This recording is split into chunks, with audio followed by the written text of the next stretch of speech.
بسم اللہ الرحمن الرحیم۔ ناظرین، نوشہرہ کے علاقہ پبئی کی ایک گاؤں سمندر گڑھی میں ایک شرمناک واقعہ پیش آیا ہے اور یقیناً آپ یقین نہیں کریں گے، اور میں نے بھی تب تک یقین نہیں کیا جب تک میں نے اس واقعے کی ایف آئی آر نہیں پڑھی تھی، اور ایف آئی آر سے بھی یقین نہیں آ رہا تھا، لیکن جب میں نے اس واقعے کی ویڈیو دیکھی تو تب مجھے یقین آیا۔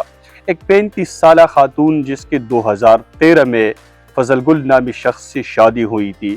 فضل گل کے اس سے پہلی بھی شادی ہوئی تھی اور اپنے پہلی بیوی سے اس کے 5 بچے بھی تھے۔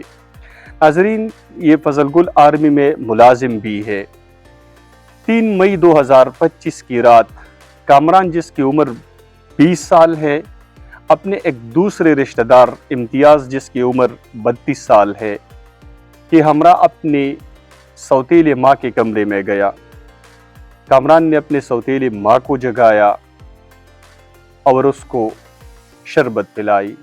ناظرین، کون سا شربت پلایا؟ پیپسی، جس سے آج کل پاکستان میں بائیکاٹ بھی ہوا ہے کیونکہ یہ ایک اسرائیلی پروڈکٹ ہیں، اور اس شربت میں نشاور چیزیں ملائی گئی تھی۔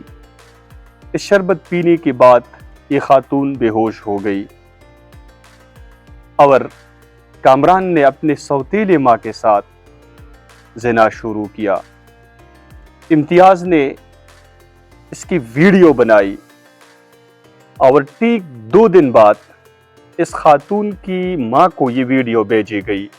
ناظرین، یہاں پہ آپ یہ سوچیں گے کہ اس لڑکے نے اپنی جنسی ہوس بجھانے کے لیے اپنی ماں کے ساتھ بدفعلی کی یا بلیک میلنگ کے لیے، تو یہاں پہ بلیک میلنگ کا عنصر سامنے آتا ہے، کیونکہ کامران کے اس خاتون کی بھتیجی کے ساتھ رشتہ ہوا تھا، لیکن بتایا جاتا ہے کہ کامران نشئی ہے، چرس پیتا ہے، تو اس لیے اس خاتون نے اپنی بھتیجی کا رشتہ کامران کے ساتھ ختم کرایا تھا۔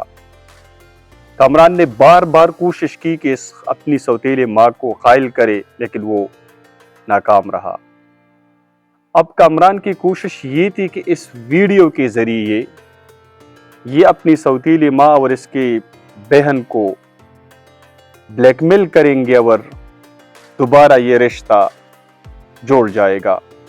ناظرین، اس خاتون کی 2 بچی بھی ہے اور اب اس کا شوہر فضل گل اس کو طلاق دینا چاہتا ہے، لیکن اس پوری کہانی میں ایک ٹویسٹ تب آیا کہ جب فضل گل نے حیرت انگیز اور خوفناک الزامات لگائے۔